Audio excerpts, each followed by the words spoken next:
This episode is brought to you by Vital Farms. Isn't it bullshit to have to question where your food comes from? At Vital Farms, you can trace your pasture-raised eggs all the way back to the source, the pasture. On the side of each pasture-raised carton of eggs, you'll find the name of the farm where your eggs were laid. And when you look the farm up on their website, you'll get a peek at all the sunshine, fresh air, and open space the hens enjoy. Learn more and find out where to buy them at vitalfarms.com. Vital Farms, keeping it bullshit free. This episode is brought to you by Shopify. That's the sound of switching your business to Shopify, the global commerce platform that supercharges your selling. Harness the best converting checkout and same intuitive features, trusted apps, and powerful analytics used by the world's leading brands. Stop leaving sales on the table. Discover why millions trust Shopify to build, grow, and run their business. Sign up today for your $1 per month trial period at shopify.com/tech23. This episode is brought to you by Kia's first 3-row all-electric SUV, the Kia EV9, with available all-wheel drive and seating for up to 7 adults, with a 0 to 60 speed that thrills you 1 minute and available reclining lounge seats that unwind you the next. Visit kia.com/EV9 to learn more. Ask your Kia dealer for availability. No system, no matter how advanced, can compensate for all driver error and or driving conditions. Always drive safely. LinkedIn presents. Welcome to the Human Capital Innovations Podcast. We're your source for personal, professional, and organizational growth and development, where we share original research, explore industry trends, and interview executives and thought leaders from across the globe. We hope you join us often for practitioner-oriented content around all things related to leadership, HR, talent management, organizational development, and change management. Maximize your personal and organizational potential with Human Capital Innovations Podcast.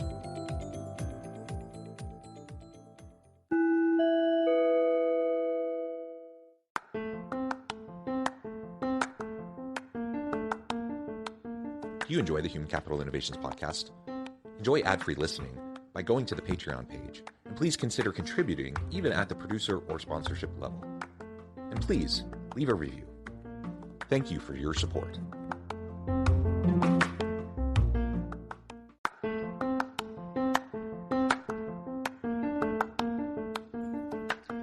Welcome to the Human Capital Innovations Podcast. In this HCI podcast episode, talk with Kambria Dumesnil about the future of work and AI as your coworker, not replacement.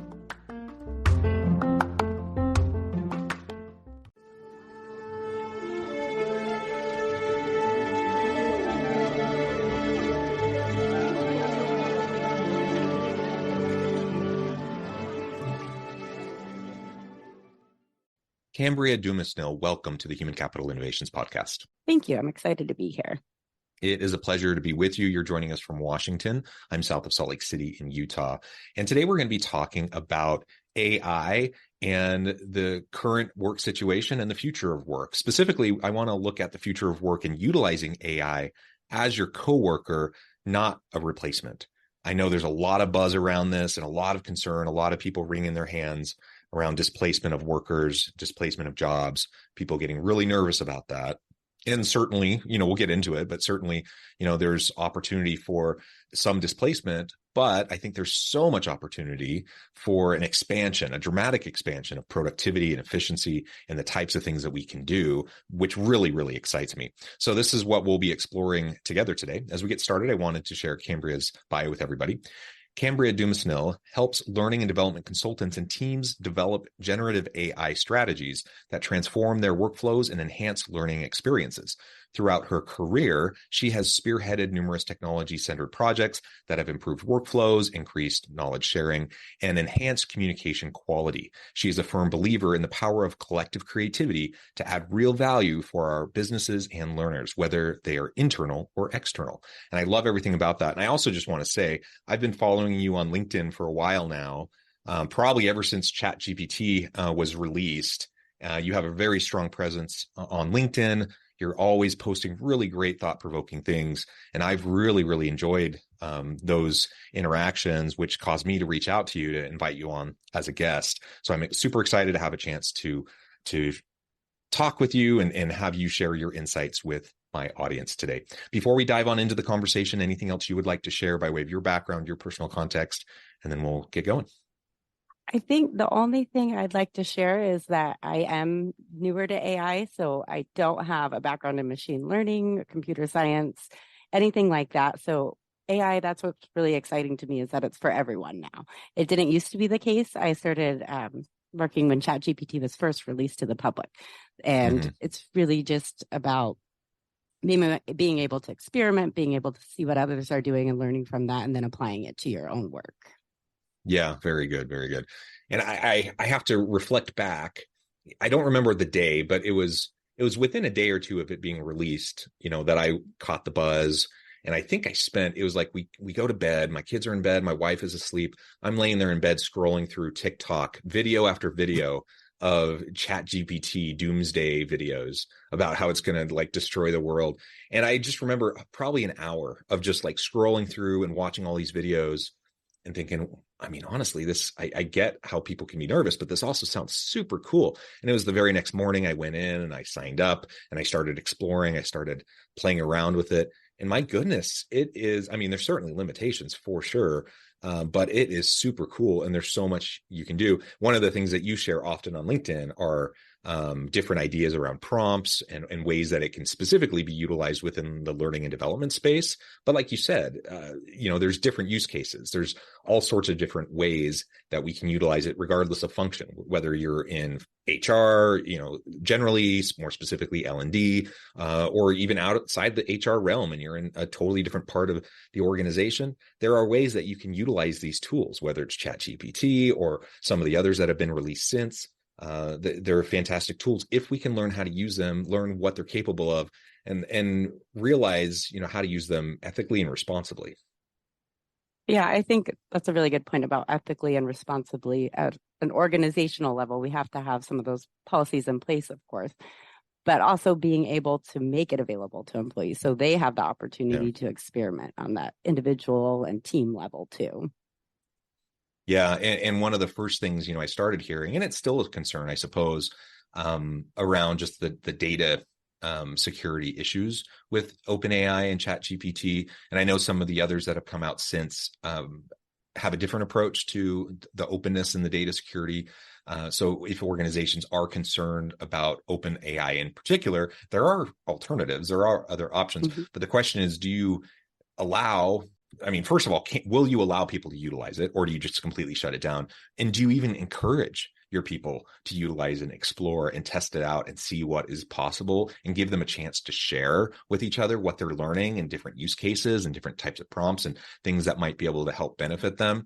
But that's where leaders in organizations are getting nervous. That's where individual workers are getting nervous because they're thinking, well, if I just automate my job away, then what's going to happen to me? And I think that's a completely understandable concern. Yet I also think, we have to think about it from the standpoint of increased efficiencies, productivity, and just the opportunity for you to unlock your creativity through the rapid generation of creative ideas that can happen through the assistance of generative AI.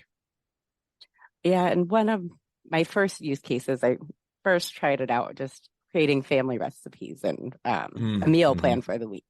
But once I experimented personally, I decided to try it out for work-related things.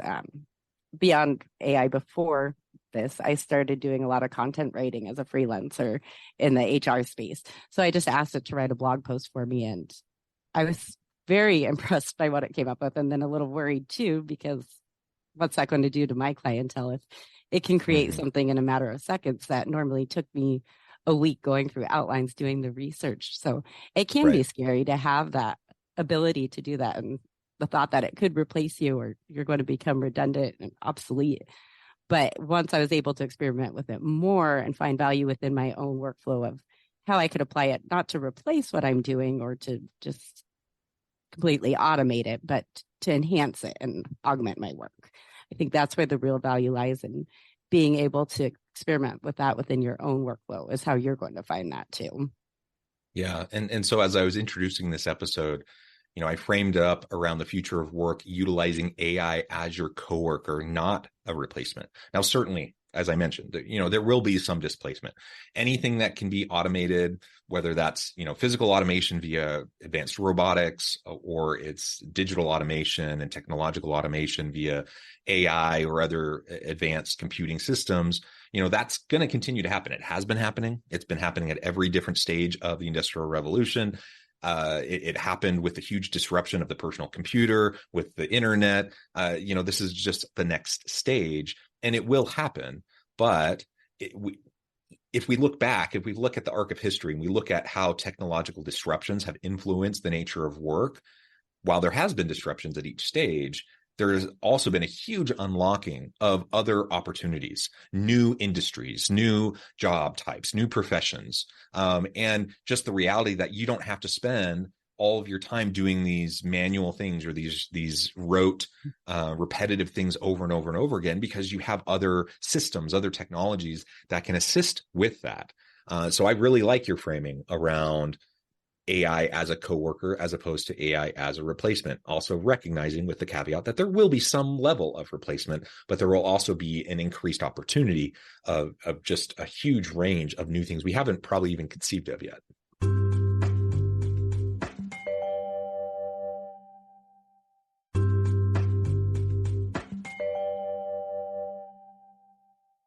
Yeah, I think one thing in the research that really stood out to me, so the OECD, the Organization for Economic Cooperation and Development, they had identified different ways that tasks can change. So that's really where we're going to see the impact on the workflow, is how those tasks we do change. And they have 4 different ones. So there's a complementary change if it enhances our ability to do the task. Like we were talking about augmenting the work. The worker's still responsible for it, but they're just doing it in a better way that's more efficient, more productive, and even produces better outcomes. Especially with learning and development, we can look at not just creating course outlines, course content, but actually changing the learning experience through creating chatbots or having adaptive scenarios. And then you get into the task replacement. So either fully replacing the task, and that's where that labor displacement comes into, or partial, and it's downsizing, not full-on layoffs, but you need less people to do the work.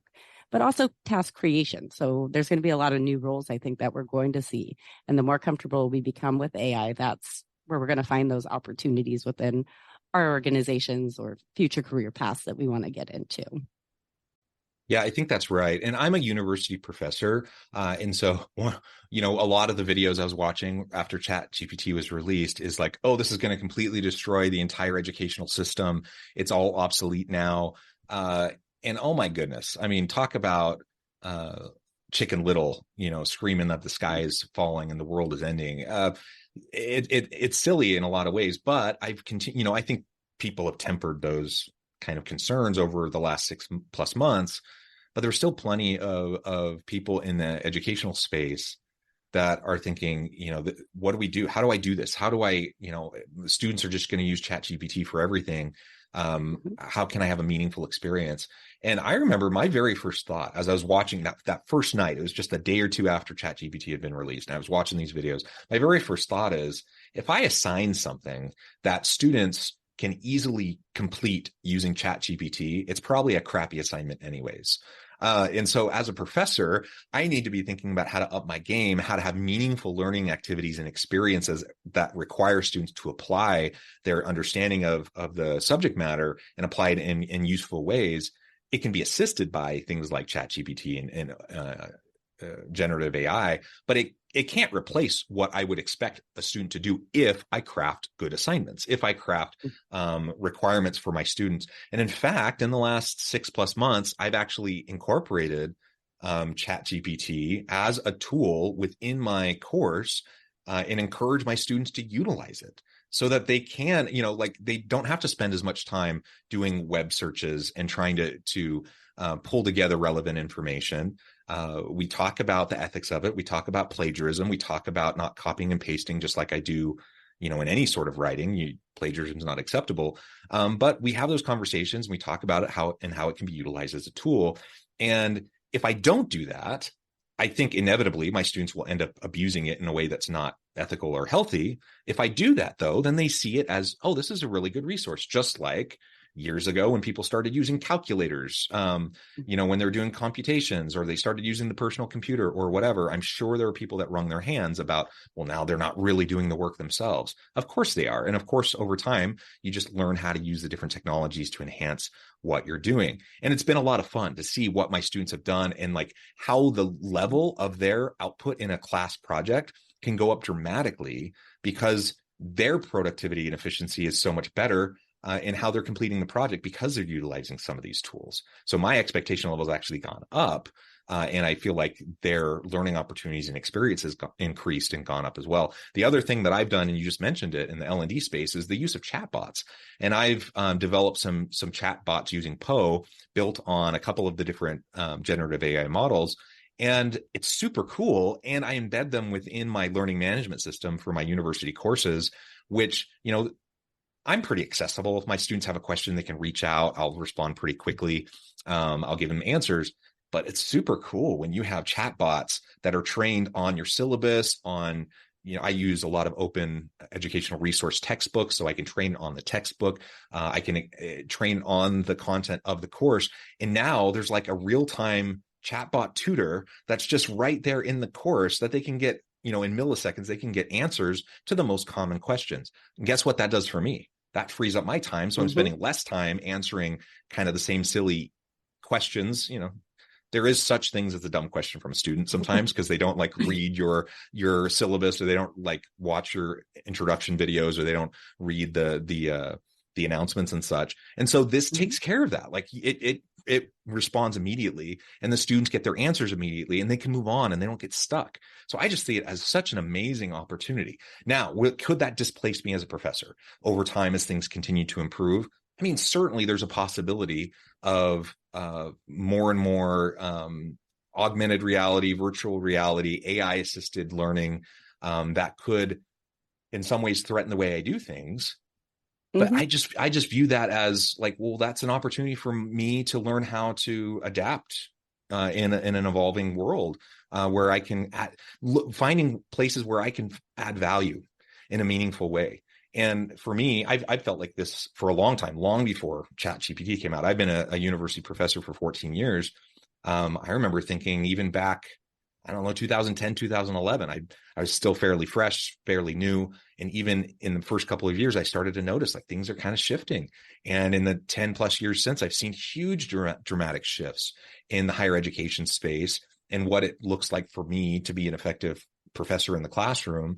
And honestly, it comes back to like my ability to coach and mentor my students. It comes back to my ability to curate knowledge and information for them in an accessible way that's scaffolded to help assist their learning. Those aren't easily replicable types of skills or types of behaviors using generative AI. And so that's, if I'm hanging everything about my job on my knowledge, my ability to get into a classroom and lecture and like distill my wisdom and knowledge to the students, that was an obsolete approach 10 years ago, certainly. And it's definitely an obsolete approach now. So we have to look at like what is the value added proposition of me in my position, whether it's me as a professor or it's you as an L&D person or someone in marketing or whatever, and then hone in on those things that are your best contributions, and then focus your energy and time on those. And that makes it a win-win-win for everybody. Yeah, I think there's a popular quote. I don't know where it came from, but the AI won't replace you, but someone who uses AI will. Yeah. And with that, we have to be just a little bit careful because it's not just using AI. If you just think you're going to use AI to generate your content, do everything for you, but you're not doing anything to add value in lieu of that. So going beyond and spending your time on extra things that are going to add value, adapting the way you do your work to support that. And so it's really a collaboration with AI rather than just having an AI tool do part of your job. Because if that's the case, it probably will replace you or somebody else who knows how to use it effectively and can bring more to the table. I think that's where we're really going to see some of those changes.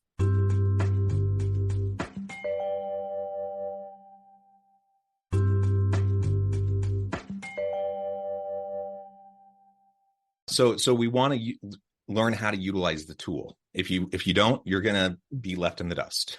You're going to be obsolete. And in the university space, I definitely see some of that. You see people, I kind of joke about it, but back in the day, I was going through, the core of my education.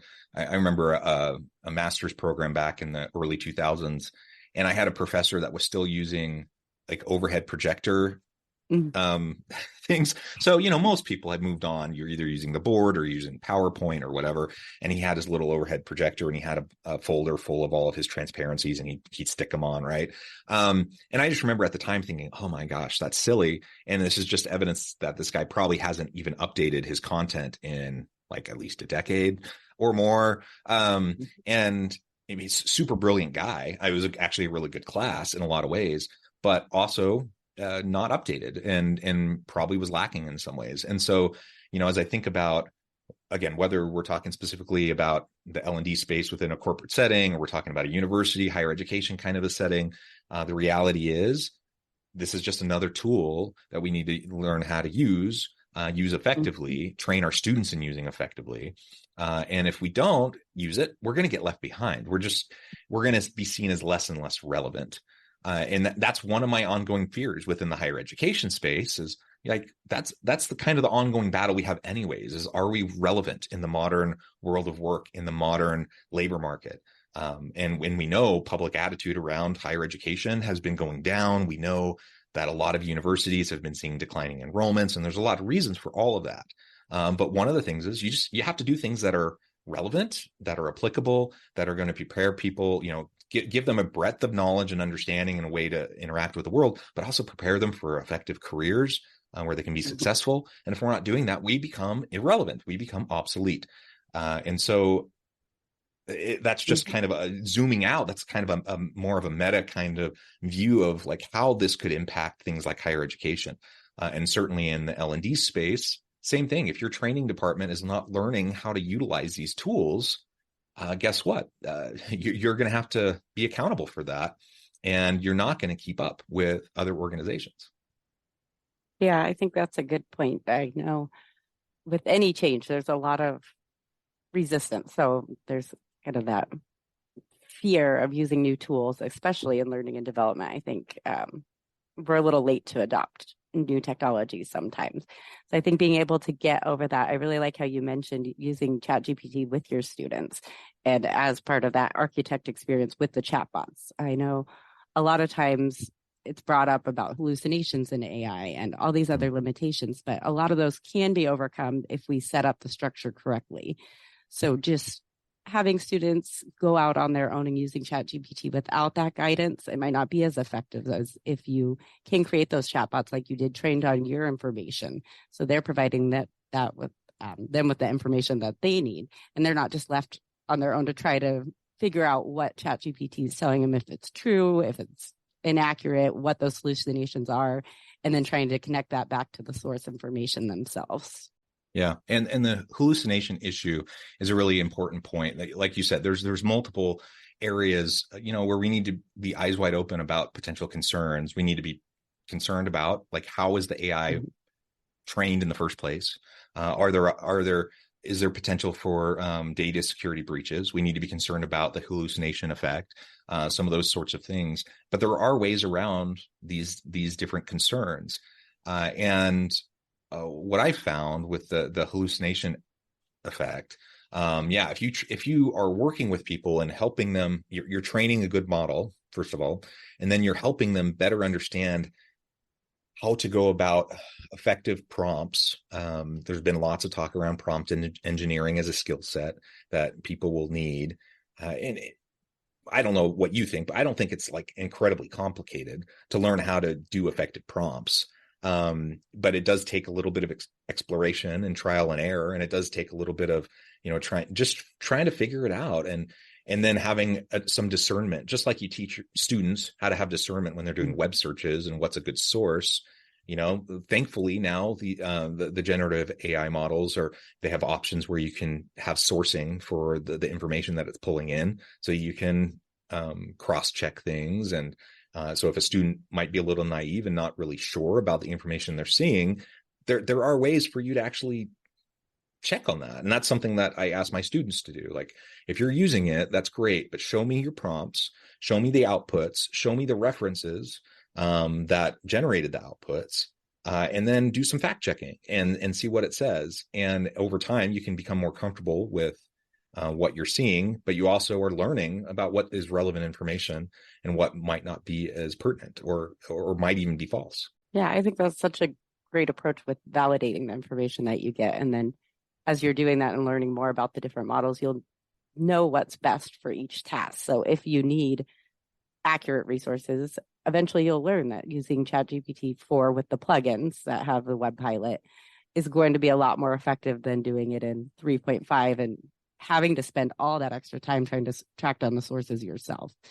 So I think that's going to be one of the most important things skill-wise, is understanding the tools, understanding how they fit into the workflow or academic for students, and then being able to adapt to those, staying current too, because they're always changing. So that's another huge one. I can't keep track of all of them, but I follow a lot of people who do. So that makes it a lot easier. So I don't have to do that work. Yeah, I think I've seen posts from you. I've definitely seen it from other people, but like the weekly update of all the new AI tools that have come out.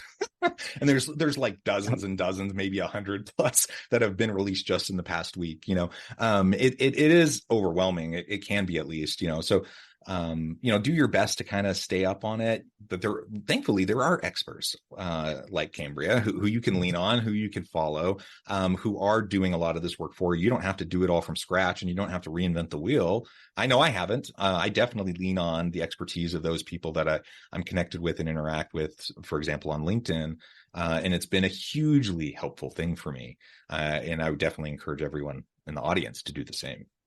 Well, Kambria, this has just been a really fun conversation. I know we've only scratched the surface. There's a lot more we could say, but I also note the time. I'm going to need to let you go here in just a few minutes. Before we wrap things up for today, I wanted to give you a chance to share with the audience how they can connect with you, find out more about your work, and how they can connect with you on social media and such, and then give us the final word on the topic for today. Sure. So my main platform for social media is LinkedIn. It's Kambria Dumesnil. And then I also have the AI Innovation Lounge website. So that's AIinnovationLounge.com. And I have a lot of free resources on there as far as developing use cases, a prompt library. And this is specific to L&D, but one thing I really like about AI and workflows in general is there's a lot you can pull from different sectors. So a lot of my ideas come from marketing, they come from gaming. There's just so many different opportunities. So you can check that out and take a look. And I think the final thought just is not to be intimidated by it. ChatGPT and AI, yes, there probably will be some layoffs, but if you're willing to adapt, learn to use them, experiment, you're going to be a little bit more secure in your job, and you're going to have more opportunities in the future as these new roles come out and the landscape changes a bit as far as what job responsibilities are and key performance indicators, what it is that organizations are going to be looking at in the future. Yeah, and just like any technological disruption, any new technology, people who adopt it and people who learn how to use it, they become an asset to the organization. So particularly if you're worried about being displaced, that's all the more reason for you to jump in, to learn this, to try it, practice with it, see what it can do for you and for your job. And maybe you'll be able to wow your team, you'll be able to wow your boss, and all of a sudden you become indispensable rather than easily replaceable. So I think those are all really great points that you've made. Kambria, it's been a real pleasure. I encourage the audience to reach out, to get connected, follow Kambria on LinkedIn, check out the website. And as always, I hope everyone can stay healthy and safe, that you can find meaning and purpose at work each and every day. And I hope you all have a great week.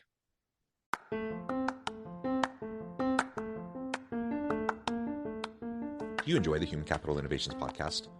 Enjoy ad-free listening by going to the Patreon page. And please consider contributing even at the producer or sponsorship level. And please leave a review. Thank you for your support.